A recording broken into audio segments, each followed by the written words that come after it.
This is the Gerber Genuine 99-292 tank to bowl kit.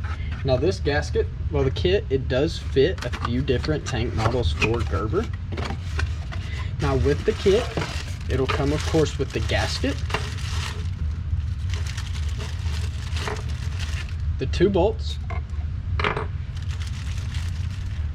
the rubber washers for the bolts.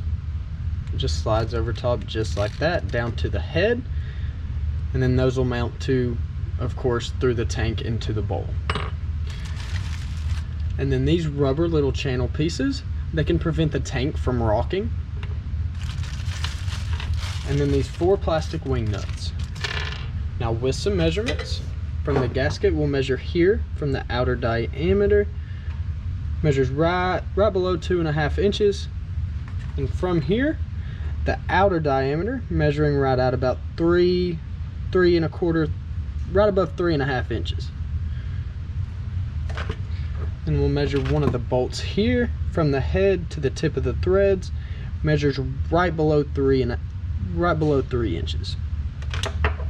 And once again, this is the Gerber Genuine 99-292 tank to bowl kit.